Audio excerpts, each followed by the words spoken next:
Hello friends, मैं एक बार फिर से उपस्थित हूँ एक नई कहानी लेकर, जिसका शीर्षक है हमें तुमसे प्यार कितना। उम्मीद करती हूँ आपको ये कहानी भी अवश्य पसंद आएगी। माया नगरी मुंबई के एक बहुमंजिला इमारत के 15वीं मंजिल पर बने एक केबिन में 27 वर्षीय एक लड़की अपने काम में व्यस्त थी। अभी अभी वह लैपटॉप पर कुछ कर रही थी, फिर अगले ही पल उसे छोड़ फाइल में नज़रें गड़ा ली। तभी दरवाजे पर नॉक के साथ एक आवाज़ आई, "मे आई कम इन मैम?" उसने नज़र उठाकर देखा और जवाब में सिर्फ हाँ में सिर हिला दिया। "मैम, 11 बज गए, आज आप घर नहीं जाएंगी?" असिस्टेंट साकेत ने अंदर आकर कहा। उस लड़की ने घड़ी की तरफ देखते हुए कहा, "तुम निकल जाओ, मैं भी कुछ देर में निकल रही हूँ।" "अब और कितनी देर मैम? वैदेही मैम बार बार कॉल कर रही हैं।"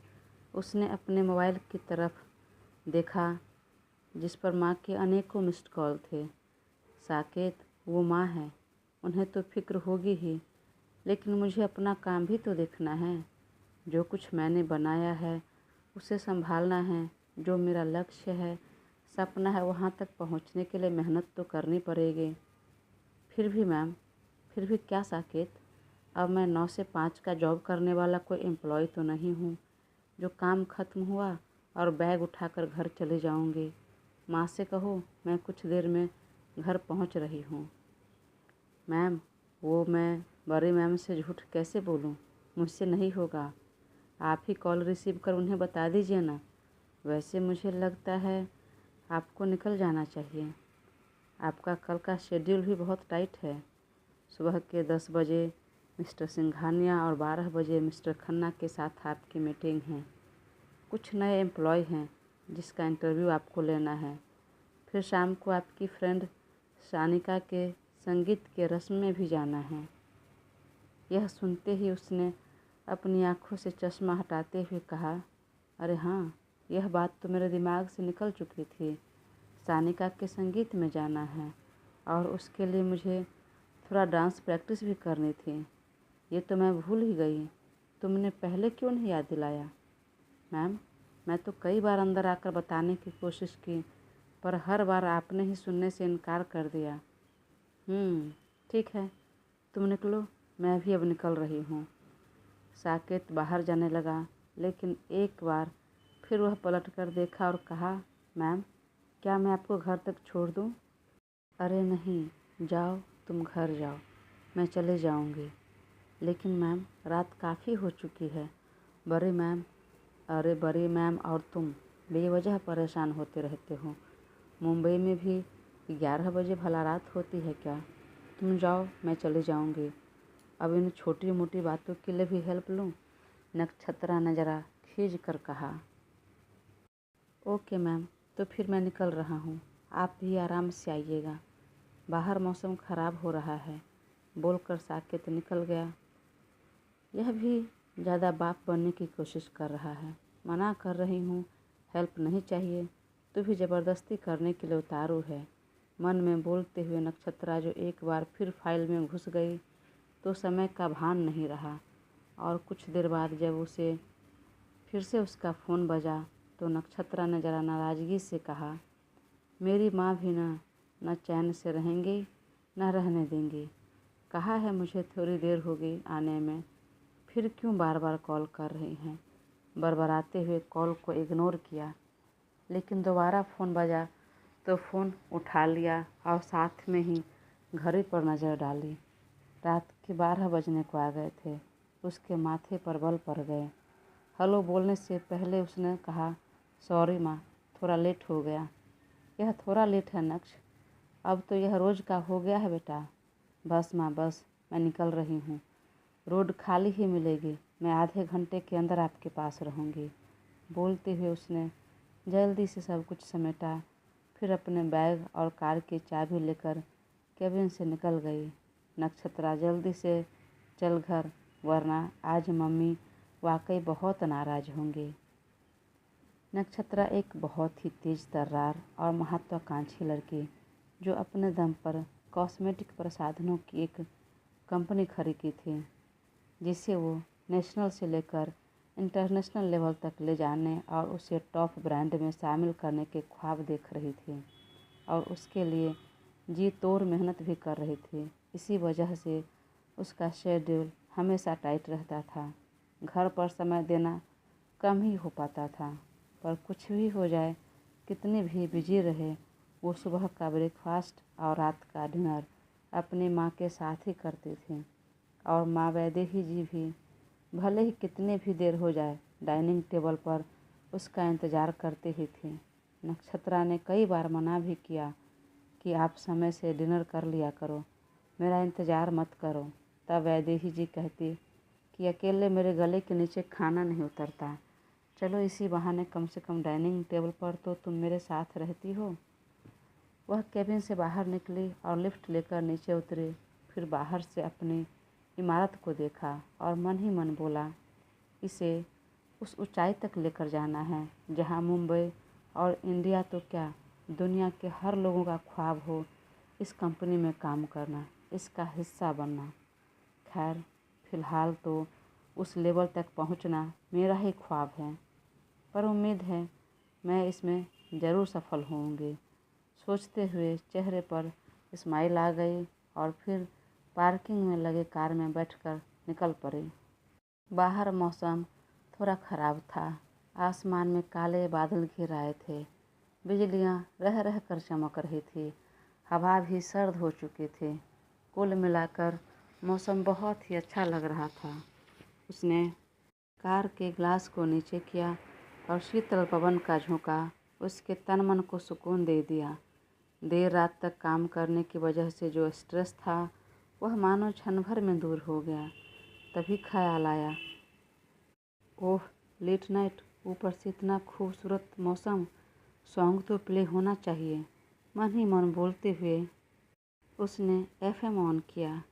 वहाँ बहुत सुंदर गाना बज रहा था, भीगी भीगी रातों में फिर तुम आओ ना, ऐसी बरसातों में आओ ना, धड़कनों में आ गया है एक नगमा तेरे प्यार का, जैसे कोई सुर मिला हो दिल के तार से दिल के तार का, पल की हंसी में यूं ही दिल लगी में, ये दिल गया हमें क्या मिला है, तुम्हें तो मेरा दिल भी मिल गया, लेके प्यार आँखों में आओ ना। वो गाना गुनगुनाते हुए ड्राइव करने लगी। अभी कुछ ही मिनट हुआ कि अचानक कार बंद हो गई। ओह, यह क्या हुआ? शायद टायर पंक्चर हो गई क्या? बोलते हुए वो कार से बाहर निकली तो पिछली टायर पंक्चर हो चुकी थी। ओह गॉड, अब क्या करूं? फिर खुद के सिर पर टपली मारते हुए कहा, क्या करना है, खुद से लगाना है। फिर कार से टूल बॉक्स और एक्स्ट्रा टायर निकाला। तभी जोर की बूंदें पड़ने लगी। उसने आसमान की तरफ देखा और एक बड़ी मुस्कान उसके चेहरे पर आ गई। वह टूल बॉक्स वहीं छोड़ा और दोनों बाहें फैलाए आसमान की तरफ देखने लगी। पानी की बूंदें उसके चेहरे पर टिप टिप गिरने लगी। तभी पीछे से आ रही एक बड़ी कार जरा धीमी हो गई। उसके अंदर बैठा युवक ने उस लड़की को देखकर अपना माथा पीट लिया। व्हाट नॉनसेंस, हाईवे के बीचों बीच कार रोककर बारिश एंजॉय कर रही है। सच में ये लड़कियां भी ना गवर्नमेंट की चीज़ों को भी अपनी बपौती समझ लेती है। उसे जी में आया कि अभी जाकर बाहर निकलकर चार बातें सुना दूं, पर एक तो गहरी रात, ऊपर से लड़की जात, कहीं बात न बढ़ जाए, इसलिए वह चुप रहा, पर जोर से हॉर्न बजाते हुए निकल गया। हॉर्न की आवाज़ सुनते ही नक्षत्रा चौंकी और आंख खोलकर जाते हुए कार को देखने लगी। कौन था यह? इस तरह हॉर्न क्यों बजाया? फिर खुद को देखते हुए बोला, ओह, शायद मेरी बेवकूफ़ी की वजह से। इतनी रात गए हाईवे के बीचों बीच मेरी कार खराब है और मैं उसे ठीक करने के बजाय बारिश एंजॉय कर रही हूँ। इस तरह तो दूसरों को डिस्टर्ब हो सकती है। चलो नक्ष, तुम भी ना बारिश देखकर पागल हो जाती हो। चलो फटाफट टायर चेंज करो और घर पहुँचो, माँ भी इंतज़ार कर रही होंगी। फिर अपने बैग से छोटा सा टॉवेल निकाला और चेहरा और बाल को अच्छे से पोंछने लगी। नक्षत्रा जब जाते हुए कार को घूर रही थी तब उसमें बैठा युवक साइड मिरर से उसे देख रहा था। आहा, कितनी खूबसूरत है, बिल्कुल किसी अप्सरा से। लंबी पतली गोरी छरहरी काया, उस पर पतली लंबी नाक, काली बादामी आंखें और गुलाब की पंखुड़ी से मुलायम होंठ। ऐसा लग रहा था मानो ईश्वर ने बड़ी फुर्सत से उसे बनाया है। उसे देखने के लिए युवक ने कार की रफ्तार अचानक धीमी कर दी। तभी उसके कमर तक लंबे सिल्की बाल, जिसे उसने खुला छोड़कर कान के पीछे दबाया था, वो निकल आया और उसका पूरा चेहरा कवर हो गया। उसने स्टीयरिंग पर हाथ दे मारा। ओह, चांद का दीदार होने से पहले ही बदली में छुप गया। उफ, ये बदली भी ना हर जगह मेरे हिस्से की चांद को ही छुपा देता है, चाहे वह आसमान में चमक रहे चांद हो या ज़मीन पर चमक रहे। मन ही मन बोलते हुए हल्की मुस्कान चेहरे पर तैर गई। नक्षत्रा टूल बॉक्स लेकर बैठी और टायर चेंज करने लगी। उस युवक ने जब उसे बैठते हुए देखा तो कुछ सोचा और अनायास यू टर्न ले लिया। वह बैठे टायर चेंज कर रही थी। ऊपर से पानी बरस रहा था, बीच बीच में बिजलियां भी चमक रही थी और खुले बालों से ढका चेहरा बीच बीच में ऐसे दिख जाता मानो काली बदली में छुपा चांद क्षण भर को दिखकर छुप जाता हो। तभी सामने से एक आवाज़ आई, कानों में पड़ी, एक्सक्यूज मी, एनी प्रॉब्लम? नक्षत्रा ने सिर उठाकर आवाज़ की तरफ देखा और वहाँ खड़े युवक को देखकर ना चाहते हुए भी नजरें ठहर गई। क्या गजब की पर्सनैलिटी है। 6 फुट हाइट, मस्कुलर बॉडी, गेहुआ रंग, बेहद करीने से कटे बाल और दाढ़ी, ब्लैक टी शर्ट जिसके बाजू छोटे थे और ब्लू जींस में वह काफ़ी अट्रैक्टिव लग रहा था। वह जब तक आंसर करती तब तक वह युवक बिना उसके तरफ देखे कार के पास आ गया था मदद करने के लिए। नक्षत्रा समझ गई और उसने तुरंत हाथ आगे बढ़ाकर कहा, no no, I can do it. यूँ तो वह सब काम जानती थी, लेकिन देर रात हो गई थी, ऊपर से बारिश हो रही थी, तो लग रहा था अगर ठीक से टायर नहीं लगा पाई तो रास्ते में प्रॉब्लम आएगी। मदद की ज़रूरत तो थी, पर फिर भी उसने मना कर दिया, क्योंकि मुंह खोलकर किसी से मदद लेना वह अपने शान के खिलाफ समझती थी। उसका मानना था सारी मेहनत खुद करो और कोई छोटी सी मदद करके सारा श्रेय ले लेता है। इसलिए कोई भी काम हो, पर्सनल या प्रोफेशनल, वह तब तक प्रयास करती है जब तक वह कर सकती है या सभी प्रयास विफल ना हो जाए। इसलिए कई बार कितनी ही चीज़ें, कितना ही काम समय पर नहीं हो पाता है। माँ ने इसके लिए कितनी बार समझाया भी, पर उसे समझ आया तब ना। उस युवक ने टायर की तरफ देखा और नक्षत्रा के मना करने के बावजूद भी उसके हाथ से टूल बॉक्स लेकर बैठ गया और झटके में टायर बदल दिया। लीजिए, हो गया, बोलकर उठ खड़ा हुआ और अपने पॉकेट से रुमाल निकालकर हाथ पोंछने लगा। वाह, thank you so much, it's okay, बोलकर वह आगे बढ़ने लगा तो नक्षत्रा ने आगे बढ़कर अपना हाथ आगे बढ़ाया। माई सेल्फ नक्श। वह अपनी बात तभी पूरी करती तब तक वह युवक कार में बैठकर निकल गया। वह भौंचक्का देखती रह गई। हैं, ये क्या हुआ? क्या मैं इतनी बुरी दिखती हूँ? मुझसे बात करना तो दूर, नज़र तक नहीं मिलाया, मेरी तरफ एक बार देखा तक नहीं, और तुरंत कार के मिरर में अपना चेहरा देखने लगी। अरे, ठीक ठाक ही तो दिख रही हूँ, फिर क्या हुआ? इतना एटीट्यूड क्यों दिखाया? आज तक वो लड़कों को भाव नहीं देती थी, इग्नोर करती आ रही थी। आज पहली बार किसी लड़के का यूँ इग्नोर करना अविश्वसनीय और कहीं न कहीं असहनीय भी था। वह अब तक यूँ ही खड़ी जाते हुए कार को देख रही थी। अरे, यह तो वही कार है जो कुछ देर पहले ज़ोर से हॉर्न बजाते हुए गुजरी थी। आप जो भी हैं, पर कोशिश रहेगी मिस्टर हैंडसम कि आपसे दोबारा मुलाकात करने की। बोलते हुए वो कार में बैठी और एक बार फिर मोबाइल में के कैमरे में खुद को देखने लगी। उसे अभी भी यकीन नहीं हो रहा था कि कोई उसे भी इग्नोर कर सकता है। उधर उस युवक ने अपने कार की रफ्तार बढ़ाई और बालों में उंगलियां फिराते हुए मुस्कुराया। ये है विराट खन्ना का विराट इम्प्रेशन। अमूमन जो लड़कियां सोचती है उससे ज़रा हटकर, नज़रें मिलाकर नज़र चुराने वालों में से नहीं, यह पूरी तरह से नज़रअंदाज कर भी अपना प्रभाव छोड़ देता है। और आई एम 100% श्योर यहाँ भी अपना इम्प्रेशन जम ही गया है। अब की बार वह युवक खुलकर मुस्कुराया और मोतियों से दांत चमक गए। उम्मीद है जल्दी ही दोबारा मुलाकात होगी आपसे। इधर नक्षत्रा इन सब बातों को इग्नोर कर एक बार फिर एफएम पर सॉन्ग प्ले कर ड्राइव करने लगी। तभी मोबाइल बजने लगा। सानिका का कॉल था। हाँ बोल, किधर हो बहन? घर जा रही हूँ। अभी? हाँ, याद है ना कल सुबह से तुम्हें मेरे घर पर रहना है। हाँ याद है, पर सुबह से नहीं रह पाऊँगी, लेकिन संगीत के रस में पहले मैं पक्का पहुँच जाऊँगी। भरोसा तो नहीं हो रहा है। भरोसा तो मुझे भी नहीं हो रहा है। एक बार खुद को मिरर में देखते हुए नक्षत्रा के मुंह से अनायास निकल गया। क्या? तुम्हें क्या भरोसा नहीं हो रहा है? अरे वही जो तुम्हें नहीं हो रहा है कि संगीत से पहले पहुंच जाऊंगी। हे, मुझे ऐसा क्यों लग रहा है कि तुम बात बदल रही हो?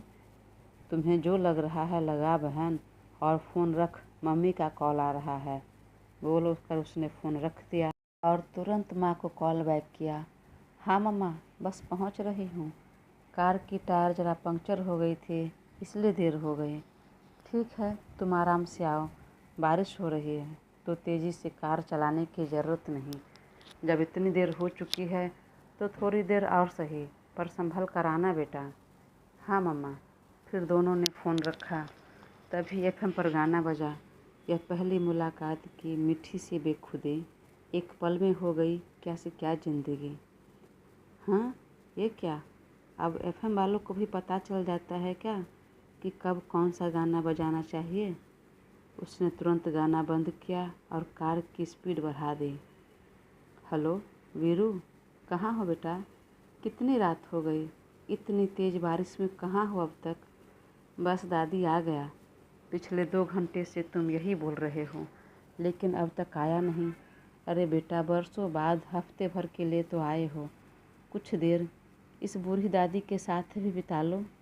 कुछ देर क्यों, मैं सप्ताह भर का पूरा समय आपके साथ बिताना चाहता हूँ दादी। चलिए डोर खोलिए, आ गया मैं। सुनते ही दादी विमला जी ने फ़ोन रखा और तेज़ तेज़ कदम बढ़ाकर दरवाज़ा खोला तो सामने विराट था, जो थोड़ा बहुत भीग चुका था। बेटा कैसे भीग गया? तू इतना बड़ा हो गया लेकिन अब तक बचपना गया नहीं। बारिश देखा नहीं कि भीगने के लिए मचलने लगता है। चल जल्दी से कपड़े बदल, वरना सर्दी लग जाएगी। मुझे कुछ नहीं होगा मेरी डार्लिंग दादी, आप बेवजह परेशान हो रही हैं। वह दादी के गले से लिपटते हुए बोला।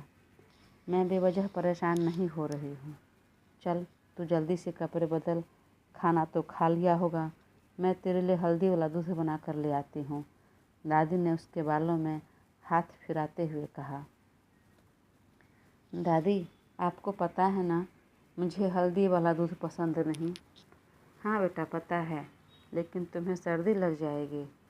दादी, आपके पोते की इम्यूनिटी इतनी कमज़ोर नहीं कि ज़रा सी बारिश में भीग जाए तो सर्दी लग जाए। पर दादी कहाँ मानने वाली थी। वो अब तक किचन में जा चुकी थी हल्दी वाला दूध बनाने, और विराट बाथरूम में घुस गया चेंज करने के लिए। और जब तक वह चेंज कर निकलता तब तक सामने हल्दी वाला दूध का गिलास रखा जा चुका था। दूध का गिलास देखते ही विराट ने बच्चों सा मुँह बना लिया। तो दादी विमला जी ने भी दोनों हाथ कमर पर रखा और आंख दिखाते हुए कहा, चलो चुपचाप इसे ख़त्म करो मेरे सामने बैठकर। दादी, आप अब प्यार कम अत्याचार ज़्यादा करती हो। हाँ हाँ, मैं प्यार कम करती हूँ तो ठीक है, अब तुम्हारी शादी कर देता हूँ। तुम्हारी बीवी आएगी तो वही तुमसे प्यार करेगी मुझसे ज़्यादा। दादी, यह शादी की बात मत करना। अब मैं क्या बातें करूँगी क्या नहीं, तुम्हारी मर्ज़ी के हिसाब से। और बकवास बंद करो और चलो फ़िलहाल यह दूध फिनिश करो। अब की बार विराट ने भी नानुकुर नहीं किया, चुपचाप दूध पीने लगा। अच्छा दादी, कल जो हम यशस्वी के घर जाएंगे उसके लिए सारी तैयारी हो गई ना? सब हो गया बेटा, बस चल तू आराम कर ले, हम सुबह जल्दी निकल जाएंगे। यश की मम्मी का कितनी बार फ़ोन आ गया है कि सुबह से आप दोनों को रहना है। हाँ, यश का कॉल मुझे भी कई बार आ चुका है। ठीक है, जाओ कमरे में आराम करो। फिर दादी अपने कमरे में गई। तब विराट भी अपने कमरे में चला, पर नींद नहीं आई। वो तकिया उठाकर दादी के कमरे में आ गया और उनके बगल में जाकर लेट गया। अब तक जगा है? क्या हुआ? अकेले सोने में तुझे अभी भी डर लगता है? हाँ दादी, विराट दादी के गले से लिपटते हुए कहा। फिर एक काम कर। हूँ दादी, अब ये मत कहना फिर से कि हनुमान चालीसा पढ़ने लगो, फिर डर दूर हो जाएगा। अरे तू पहले मेरी बात तो सुन। हनुमान चालीसा नहीं तो क्या? बेटा तू शादी कर ले अब। जब मेरी पोता बहू आ जाएगी ना, फिर देखना तेरा सब डर दूर हो जाएगा, बोलकर दादी मुस्कुराते हुए उसके बालों में उंगलियां फिराने लगी। दादी की बात सुनकर विराट के सामने नक्षत्रा का चेहरा घूम गया। क्या हुआ? क्या सोचने लगा? हाँ दादी, बात तो आपकी सही है, लेकिन मुझे शादी नहीं करनी। क्यों नहीं करनी? मैं तो कल यश के घर जाऊंगी तो पूछूंगी, अगर कोई उसकी साली वाली हो तो हमारे वीरू के लिए बात चलाने के लिए कहूँगी। अगर साली नहीं हो तो? अरे साली नहीं हो तो कोई और लड़की ज़रूर होगी, जैसे दुल्हन की सहेली, नहीं तो कितने रिश्तेदार आएंगे शादी में। तब तेरे लिए कोई पसंद कर लूँगी। लेकिन अचानक आपको शादी की बात क्यों सूझी? क्योंकि अब तुम बच्चा नहीं रहा, जवान हो चुका है, शादी करने की उम्र हो गई है, इसलिए। अच्छा फ़िलहाल यह सब छोड़, तुझसे एक बात पूछूं? आप कब से परमिशन लेने लगी दादी? जब से मेरा पोता वीरू से डॉक्टर विराट बन गया तब से। मैं जो भी हूँ बस दुनिया के लिए, आपके लिए तो अभी भी मैं वही छोटा सा वीरू हूँ जिसे आपने वीर राजकुमार और बहादुर राजाओं की कहानी सुनाती थी। वह कैसे अपनी परेशानियों का, विकट परिस्थितियों का डटकर मुकाबला करता था और विजय होता था। मैं आपका वही छोटा वीरू हूँ। तो जो भी पूछना है हक से पूछिए। बेटा एक बार जबलपुर जाओगे? दादी, यह क्यों पूछा आपने? मुझे जो भी नींद आ रही थी वह भी उड़ गई। ऐसा क्यों बोल रहे हो बेटा? वे तुम्हारे माता पिता हैं। कोई नहीं है मेरा इस दुनिया में आपके अलावा। अगर मेरा यहाँ आना आपको अच्छा नहीं लगता तो मैं यहाँ भी नहीं आऊँगा। ऐसा नहीं कहते बेटा, आप सीधे सीधे बताओ, मैं यहाँ रहूँ या चले जाऊँ? इतने वर्ष बाद आए हो, फिर जाने की बात क्यों कर रहे हो? तो आइंदा मत बोलिएगा मुझे। ठीक है, नहीं बोलूँगी, पर चल सो जा। फिर दादी धीरे धीरे उसके बालों में उंगलियां फिराने लगी और वह कुछ देर में ही गहरी नींद के आगोश में चला गया। प्रभु, कुछ ऐसा चक्कर चलाओ कि यह शादी के लिए तैयार हो जाए, इसका परिवार बस जाए। मन ही मन भगवान से प्रार्थना करते हुए वो दादी भी वहीं सो गई। इधर नक्षत्रा जब घर पहुंची तो माँ ज़्यादा परेशान दिख रही थी। तुम तो पूरी तरह भीग चुकी हो, चलो जल्दी चेंज कर लो, वरना बीमार पड़ जाओगी। मैं ठीक हूँ माँ, आप परेशान क्यों हो रही है? मैंने कहा तो था कि मुझे देर हो जाएगी, फिर आप क्यों मेरा इंतज़ार करती रहती हैं? क्यों नहीं खाना खाकर आप आराम करती हैं, सो जाती हैं? अब मैं छोटी बच्ची नहीं हूँ। हाँ, पर जब अपना बाल बच्चा बाहर रहे तो भला माँ के गले के नीचे खाना उतरता है? लेकिन आपको अपने सेहत का ध्यान पहले रखना है। बोलते हुए नक्षत्रा बाथरूम में घुस गई और वैदेही जी डाइनिंग टेबल पर खाना लगाने लगी। तभी अपने बालों को टॉवल से पोंछती हुई नक्षत्रा बाथरूम से निकली। माँ, पता है आज रास्ते में मेरे कार की टायर पंक्चर हो गई थी, तब एक अनजान व्यक्ति ने आकर मेरी मदद की। मेरे बिना कहे ही उसने टायर चेंज कर दी। अरे वाह, यह तो अच्छी बात है। वह ज़रूर कोई भला इंसान होगा। भला इंसान होगा पर उसमें एटीट्यूड बहुत था माँ। पता है, टायर चेंज कर चला गया पर मेरी तरफ एक बार देखा तक नहीं। जब उसे थैंक यू कहा तो इट्स ओके कहकर चल जाने लगा। मैंने आगे बढ़कर अपना नाम बताने की कोशिश की, लेकिन उसका एटीट्यूड तो देखो, जवाब देना तो दूर, मेरी तरफ देखा तक नहीं। मैं इतनी बुरी तो नहीं दिख रही हूँ कि कोई मुझे एक झलक देखना न चाहे। इसे एटीट्यूड नहीं, संस्कार कहते हैं बेटा। यह होता है माँ बाप का दिया हुआ संस्कार, सिखाए हुए अच्छे विचार।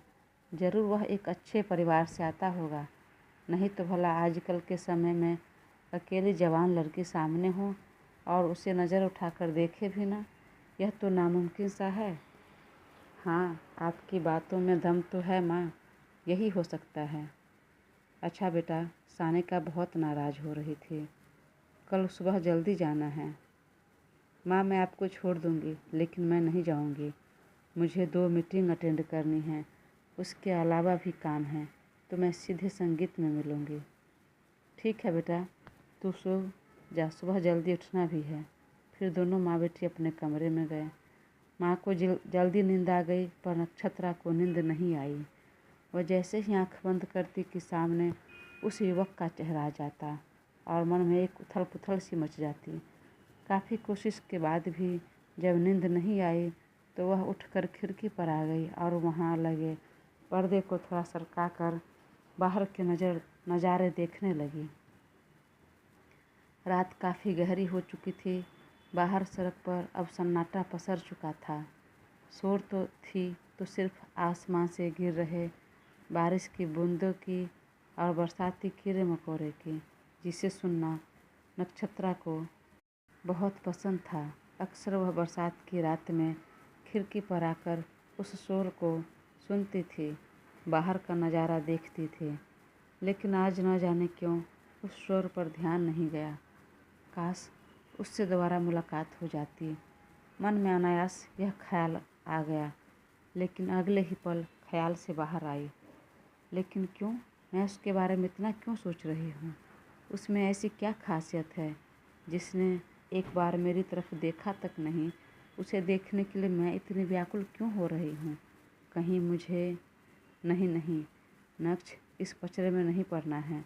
तुम्हारा लक्ष्य कुछ और है। यह प्यार ब्याह और शादी ब्याह नहीं। दोस्तों, कहानी का यह पहला भाग था। प्लीज़ इसे आप पूरी सुने तो आपको अगला भाग समझ में आएगा, और बहुत जल्द मैं इसका अगला भाग अपलोड करूँगी। तब तक अपना साथ बनाए रखें और चैनल को सब्सक्राइब कर मुझे ज़रूर सपोर्ट करें। धन्यवाद।